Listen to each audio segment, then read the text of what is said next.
গাজীপুরের নগরের যে ধীরাশ্রম দক্ষিণ খান এলাকায় সাবেক মন্ত্রী আকাম মোজাম্মেল হকের বাড়িতে হামলায় আহত হয়েছিলেন আবুল কাশেম, যার বয়স 20 বছর। তার মরদেহ কিন্তু এই মুহূর্তে কেন্দ্রীয় শহীদ মিনার প্রাঙ্গণে নিয়ে আসা হয়েছে এবং কিছুক্ষণের মধ্যেই কিন্তু তার নামাজে জানাজা অনুষ্ঠিত হবে। দর্শক, আপনাদেরকে যদি জানিয়ে রাখি, ঢাকা মেডিকেল কলেজ হাসপাতালে কিন্তু আইসিইউতে চিকিৎসাধীন অবস্থায় ছিলেন এই কাশেম এবং তিনি কিন্তু আজকে দুপুর 3টার দিকে মৃত্যুবরণ করেন। এবং আপনাদেরকে জানিয়ে রাখি, গত 8 ফেব্রুয়ারি রাত 10টার দিকে কিন্তু গাজীপুর মহানগরীর 31 নম্বর ওয়ার্ড ধীরাশ্রম দক্ষিণ খান এলাকায় মোজাম্মেল হকের বাড়িতে বৈষম্য বিরোধী ছাত্র আন্দোলন জনতার উপর কিন্তু হামলায় আহত হয়েছিলেন তিনি এবং বেশ কয়েকজন কিন্তু আহত হয়ে চিকিৎসাধীন অবস্থা ছিলেন এবং তার মধ্যে কিন্তু প্রথম মৃত্যুবরণ করলেন এই কাশেম এবং তিনি তার বয়স কিন্তু 20 বছর এবং তার নামাজে জানাজা কিন্তু এখানে অনুষ্ঠিত হবে। এবং দর্শক, আপনাদেরকে জানিয়ে রাখি, এবং এই নামাজে জানাজার পর কিন্তু একটি কফিন মিছিলের ঘোষণা দিয়েছে বৈষম্য বিরোধী ছাত্র আন্দোলন এবং তারা একটি কফিন মিছিল বের করবেন এবং সেটি হবে মূলত আওয়ামী লীগের নিষিদ্ধের দাবিতে তাদের এই কফিন মিছিলটি তারা করবেন বলে ঘোষণা জানিয়েছিলেন।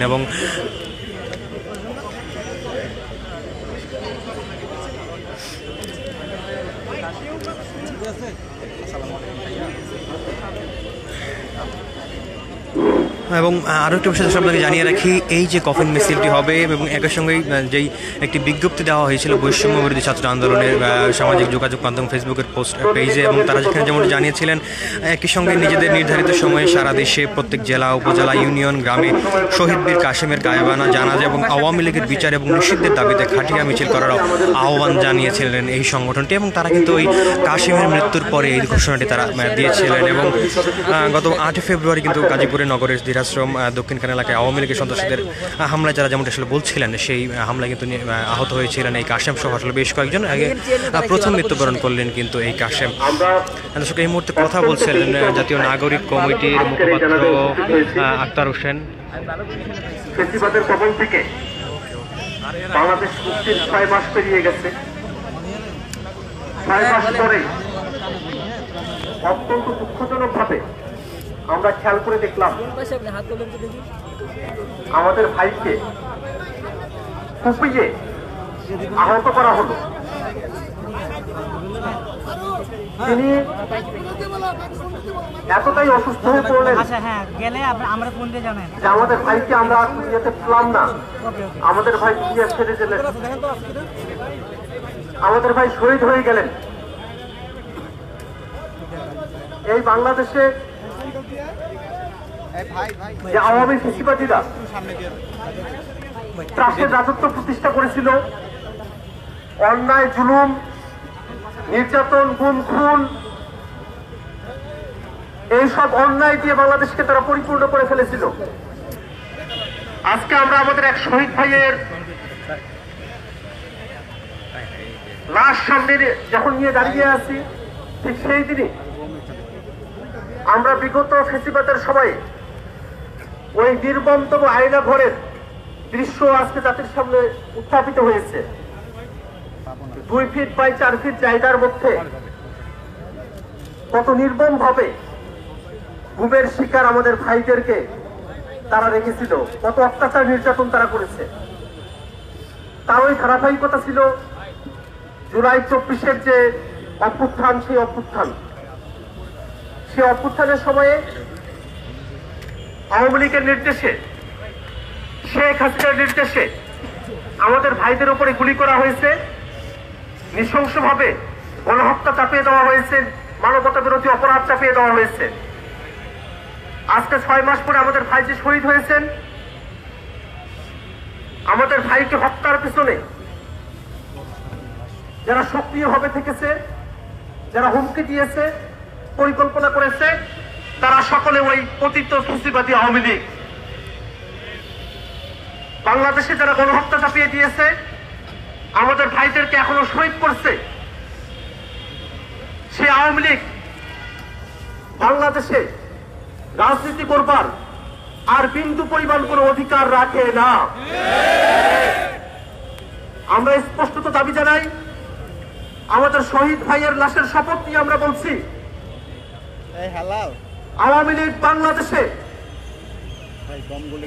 যদি কোনো অপ্রীতিকর ঘটনা ঘটাবার চেষ্টা করে, আমাদের শরীরের শেষ রক্তবিন্দু দিয়ে হলেও আমরা এই আওয়ামী লীগের বিরুদ্ধে লড়ে যাব। আমরা সরকারের কাছে আহ্বান জানাই, আর কোনো ৯/৬ নয়, আইনগতভাবে আওয়ামী লীগের বিরুদ্ধে বিচারিক ব্যবস্থা গ্রহণ করতে হবে। আওয়ামী লীগের রাজনীতিকে বাংলাদেশে চিরতরে নিষিদ্ধ ঘোষণা করতে হবে। আমরা বাংলাদেশের ছাত্র জনতা, আমরা সরকার যদি সিদ্ধান্ত নেয় সেই সিদ্ধান্তের পক্ষে রাজপথে আমরা আমাদের উপস্থিতি জানান দেব। কিন্তু কোনোভাবেই বাংলাদেশের রাজনীতি এই গণহত্যাকারী, মানবতা বিরোধী অপরাধী এই আওয়ামী লীগকে আমরা আর ফিরতে দেব না। আমরা আরো দাবি জানাতে চাই, বাংলাদেশের এই খুনের ঘটনাগুলো যার নির্দেশে সংঘটিত হয়েছে, আজকে জাতিসংঘের রিপোর্ট আপনারা পেয়েছেন, সেখানে স্পষ্টভাবে এসেছে ওই খুনি শেখ হাসিনা নির্দেশ দিয়ে বাংলাদেশে এই গণহত্যা চাপিয়ে দিয়েছিল, মানবতা বিরোধী অপরাধ সংঘটিত করেছিল। ভারতেই থাকুক আর যেখানেই থাকুক,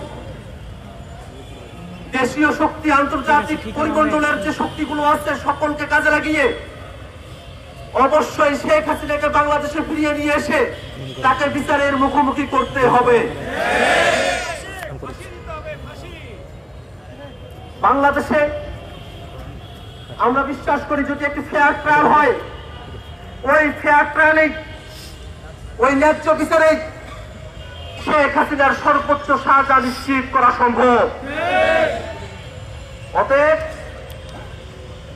আমরা সরকারের কাছে এই বিচারের দাবি, আওয়ামী লীগের বিরুদ্ধে ব্যবস্থা গ্রহণের দাবি জানিয়ে একই সাথে সারা দেশে আন্দোলনের পক্ষের যত শক্তি আছেন সকলের নিরাপত্তা নিশ্চিত করবার দাবি জানাচ্ছি। আমরা আজকে আমাদের ভাইয়ের এই মৃত্যুকে নিছক কোনো মৃত্যু নয়, আমরা মহান রবের কাছে দোয়া করছি আল্লাহ রাব্বুল আলামিন যেন আমাদের ভাইকে শহীদ হিসেবে কবুল করে দেয়। আর বক্তব্য দীর্ঘায়িত করব না। এই পর্যায়ে আপনাদের সামনে সংক্ষিপ্ত বক্তব্য উপস্থাপন করবেন বৈষম্য বিরোধী ছাত্র আন্দোলনের সম্মানিত সদস্য সচিব আরিফ সোহেল।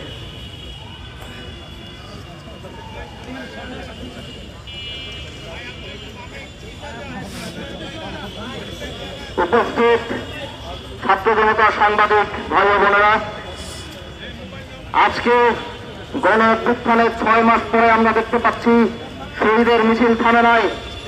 গাজীপুরে আওয়ামী সন্ত্রাসী মোজাম্মেল, জাহাঙ্গীর, রাসেলের অনুসারীদের নির্মম আঘাতে আমাদের ভাই কাসেম আজকে শহীদ হয়েছেন। আজকে 6 মাস পরে বিপ্লবীদেরকে শহীদ হতে হচ্ছে। আমাদের প্রশ্ন, তাহলে 6 মাসে অন্তর্বর্তীকালীন সরকার কি করল? আমাদের প্রশ্ন, এখনো কেন এই খুনি ফাঁসিবাদীদের বিচার হচ্ছে না? কেন আমরা তাদের সুস্পষ্ট বিচার দেখতে পাচ্ছি না? কোন শক্তিতে এবং সাহসতা আবার আমাদের উপর হামলা করার সাহস করতে পারছে? আমরা এর জবাব চাই। আজকে আমাদের ভাইয়ের রক্তকে সাক্ষী রেখে আমাদের শপথ নিতে হবে, যতদিন পর্যন্ত জুলাই আগস্ট বিপ্লবের একজন সৈনিক জীবিত থাকবে, আওয়ামী ফ্যাসিবাদের কবর না দেওয়ার আগ পর্যন্ত আমরা ঘরে ফিরে যাব না। আজকে আমাদের শহীদ ভাইকে সাক্ষী রেখে আমরা শপথ গ্রহণ করছি, আমরা আমাদের লড়াই জারি রাখবো। আমরা বাংলাদেশের প্রতিটি ইঞ্চি মাটিকে আওয়ামী ফ্যাসিবাদ মুক্ত করব।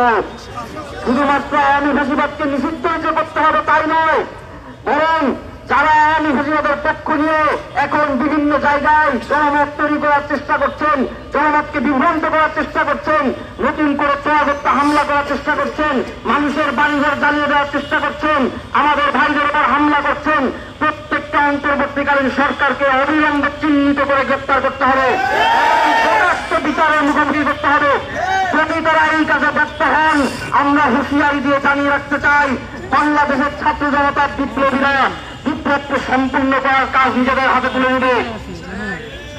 সক্রিয় ভাই বোনেরা, আজকে আমাদের শহীদ ভাইয়ের জানাজা আমরা করব এবং আমাদের যে নতুন শপথ আজকে আমরা নিচ্ছি লড়াইয়ের, সেই শপথ অনুসারে সামনের দিনে আমরা ইনশাল্লাহ মাঠে থাকবো। ইনকিলাব জিন্দাবাদ। আমরা জানাজা শুরু করবো, তার আগে আমাদের সর্বশেষ বক্তব্য দিবেন বৈষম্য বিরোধী ছাত্র আন্দোলনের সম্মানিত আহ্বায়ক হাসনাত আব্দুল্লাহ ভাই। প্রিয় সহযোদ্ধা, আপনারা দেখেছেন যে আমাদের আইনাঘর উন্মোচিত হয়েছে ইতিমধ্যে। আন্তর্জাতিক আমাদের জাতিসংঘ হাসিনা যে হত্যাকাণ্ডে সরাসরি জড়িত সেই বিষয়টি প্রকাশ করেছে। আজকে আমাদের 6 মাস পরেও আমাদের এই জুলাই বিপ্লবের সৈনিককে আমাদের আওয়ামী লীগের দূষরদের হাতে আমাদের নিহত হতে হয়, সেটি হচ্ছে আমাদের গণতন্ত্রকামী এবং ফেসিবাদ বিরোধী রাজনৈতিক দলের, এটি হচ্ছে আমাদের কালেকটিভ ফেইলিয়র। আমাদের ফেসিবাদ বিরোধী যে রাজনৈতিক দলগুলো রয়েছে, এটি আমাদের কালেকটিভ ফেইলিয়র হিসাবে আমাদের বিবেচিত হবে। আমরা এতদিন পর্যন্ত আমরা সুবিচার নিশ্চিত করতে পারি নাই।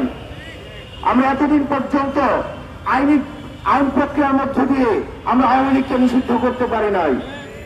প্রিয় সহযোদ্ধা, আমরা দেখছি ইতিমধ্যে আমাদের চারিদিকে আওয়ামী অপরাধের যে বৈধতা উৎপাদনের যে ইনস্ট্রুমেন্টগুলো রয়েছে, সেগুলো আবার অ্যাক্টিভেট হয়েছে। সেগুলোকে আমরা দেখছি যে কালচারাল যে অ্যাক্টিভিজম, যে শ্যাডো অ্যাক্টিভিজমের মধ্য দিয়ে এই আওয়ামী দীর্ঘ 1.5 দশকের বেশি সময় ধরে যে সব অপরাধ হয়েছে, সেই অপরাধের বৈধতা উৎপাদন করছে। আমরা স্পষ্ট করতে চাই, এই 5ই আগস্ট পরবর্তী সময়ে এই বাংলাদেশে আমরা এই ভূখণ্ডের আমরা দেখেছি আমাদের সার্বভৌমত্ব এবং স্বাধীনতা টিকিয়ে দিয়ে আওয়ামী লীগ তার ক্ষমতা টিকিয়ে রেখেছে। আমরা 5ই আগস্ট পরবর্তী সময়ে আমরা এই ভূখণ্ডের দখল আমরা বাংলাদেশিদের কাছে আমরা তুলে দিতে পেরেছি। এই 5ই আগস্ট পরবর্তী সময়ে আমাদের এই ভূখণ্ডের মধ্যে হয় আওয়ামী লীগ থাকবে, না হয় আমরা থাকবো। আমরা সাথে থাকতে পারি না। এই অন্তর্বর্তীকালীন সরকারকে আমরা আহ্বান জানাচ্ছি, আওয়ামী লীগকে নিষিদ্ধ করার জন্য, আওয়ামী লীগকে বিচারভূত করার জন্য আপনার আর কি কি প্রয়োজন? ইতিমধ্যে আইনাঘর উন্মোচিত হয়েছে। দীর্ঘ 4 দশকের বেশি সময় ধরে মানুষের অধিকার লঙ্ঘিত করা হয়েছে। খুন, হত্যা, ধর্ষণ, এই যে নির্বিচারে মানুষ হত্যা, এগুলো ছিল আওয়ামী লীগের ক্যালেন্ডার ওয়ার্ক। আমরা স্পষ্ট করতে চাই, এই অন্তর্বর্তীকালীন সরকারের কাছে আপনারা দ্রুততম সময়ের মধ্যে আপনার আইনগত প্রক্রিয়ায় আওয়ামী লীগকে নিষিদ্ধ করুন, যাতে করে যারা আর কখনোই ফেসিবাদ হয়ে উঠবে, যারা গণতন্ত্রকামী তারা যদি ফেসিবাদী হতে চায়, যারা মুসলিম তারা যদি জালিম হতে চায়, তাহলে যেন আওয়ামী লীগের ছবিটি তাদের সামনে ভেসে আসবে। আমরা আমাদের ভাই কাসেম হত্যার জন্য কাসেমকে সামনে রেখে, কাসেমের লাশ সামনে রেখে আমরা শপথ গ্রহণ করছি, কাসেমের এই রক্তের দায়ভার আমাদের উপরে, আমরা আওয়ামী লীগকে নিষিদ্ধ করে ছাড়ব। ইনকিলাব জিন্দাবাদ। আমরা এখন জানাজা শুরু করবো। আমরা মিডিয়ার ভাইরা এখান থেকে ক্লিয়ার করে দিই, যারা আশেপাশে দাঁড়িয়ে আছেন আপনারা। দর্শক, আপনাদেরকে জানিয়ে রাখি, গত 8 ফেব্রুয়ারি কিন্তু গাজীপুরে যে ধীরাশ্রমে হামলায় সাবেক মন্ত্রী আকম মোজাম্মেল হকের বাড়িতে হামলায় আহত হয়েছিলেন এই আবুল কাশেম, এবং তার বয়স 20 বছর এবং বৈষম্য বিরোধী ছাত্র আন্দোলনের সে একজন কর্মী ছিল এবং বিগত আওয়ামী লীগের পতনের যেই আন্দোলনটি হয়েছিল, জুলাই আন্দোলনে সে অংশগ্রহণ করেছিল এবং সেই 8 ফেব্রুয়ারিতে কিন্তু যে আক্রমণটি হয়েছিল, হামলা হয়েছিল, সেই হামলায় আহত হয়েছিলেন এই কাশেম এবং এরপর থেকে কিন্তু তিনি ঢাকা মেডিকেল কলেজ হাসপাতালে চিকিৎসাধীন অবস্থায় ছিলেন এবং আজকে বেলা 3টায় কিন্তু তিনি মৃত্যুবরণ করেন এবং তিনি ছিলেন আইসিইউতে পরিচর্যা ছিলেন, কিন্তু তিনি মৃত্যুবরণ করেছেন এবং এরপরে কিন্তু এখানে জানাজার জন্য রাত 9টা পর্যন্ত যে একটি ঘোষণা দেওয়া হয়েছিল বৈষম্য বিরোধী ছাত্র আন্দোলনের ফেসবুক পোস্টে, এবং যেমনটি জানানো হয়েছিল এই জানাজার পরে কিন্তু তারা একটি কফিন মিছিল বের করবেন এবং এই কফিন মিছিলের উদ্দেশ্য হচ্ছে আওয়ামী লীগের রাজনীতি নিষিদ্ধের দাবিতে কিন্তু তাদের এই কফিন মিছিলটি বের করবেন বলে জানিয়েছেন। দর্শক, আপনাকে জানিয়ে রাখি, এই গাজীপুরে এই হামলার পরবর্তী সময়ে কিন্তু ডেভিল হান্ট নামের যে অপারেশন ডেভিল হান্ট সেটি ঘোষণা করা হয়েছিল অন্তর্বর্তীকালীন সরকারের পক্ষ থেকে, এবং এরপর থেকে গাজীপুর সহ দেশের প্রায় প্রতিটি জেলায় কিন্তু এই ডেভিল হান্ট কার্যক্রমটি পরিচালিত হচ্ছে, এবং আওয়ামী লীগ সহ আসলে যারা বিগত সরকারের পতিত সরকারের যারা দোসর ছিল সেই দোসরদেরকে কিন্তু খুঁজে বের করার এই অপারেশনটি পরিচালিত হচ্ছে, এবং সেটি কিন্তু এখন পর্যন্ত চলমান আছে। এবং এই যে হামলাটি হয়েছিল গাজীপুরের ধীরাশ্রমে, সেই হামলার প্রেক্ষিতে কিন্তু এই অপারেশনটি শুরু করা হয়েছিল, এবং সেটির নাম ছিল অপারেশন ডেভিল হান্ট, এবং সেই কার্যক্রম কিন্তু এখন পর্যন্ত চলমান রয়েছে।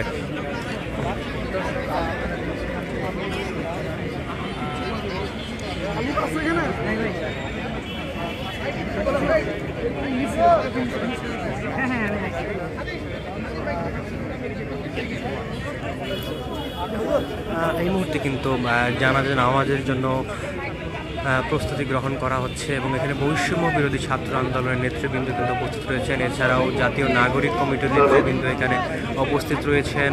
এছাড়া জানাজার নামাজ পড়াবেন কিন্তু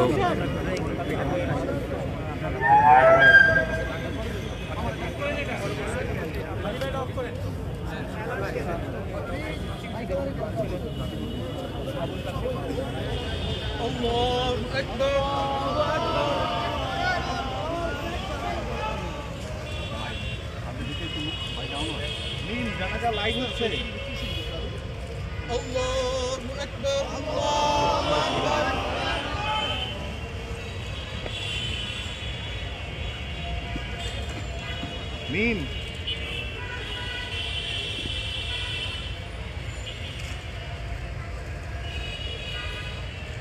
الله أكبر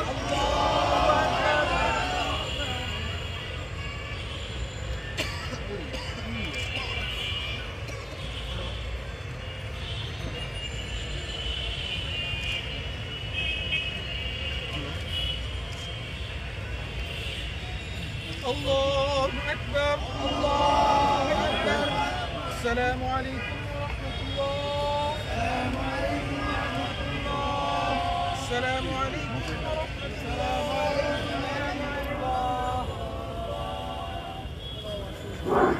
নামাজে জানাজা কিন্তু অনুষ্ঠিত হয়েছে। এরপর কিন্তু এই মরদেহটি নিয়ে যাওয়া হবে যাবে বাড়িতে, এবং এই মুহূর্তে বৈষম্য ছাত্র আন্দোলনের নেতৃবৃন্দ কিন্তু তারা এই মুহূর্তে মরদেহটি কিন্তু নিয়ে যাচ্ছে, এবং এরপর কিন্তু একটি কফিন মিছিল করার ঘোষণা দিয়েছিলেন বৈষম্য বিরোধী ছাত্র আন্দোলনের নেতৃবৃন্দ। তারা কিন্তু এই মুহূর্তে কিন্তু যেই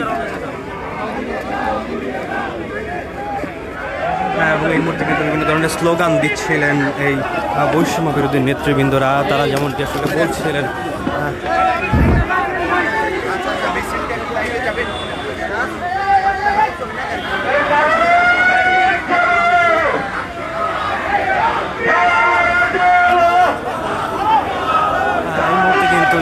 মরদেহটি নিয়ে যাওয়া হচ্ছে, সেটি কিন্তু কাঁধে নিয়েছেন বৈষম্য ছাত্র আন্দোলনের আহ্বায়ক হাসনাত আবদুল্লাহ সহ বেশ কয়েকজন কাঁধে নিয়েছেন,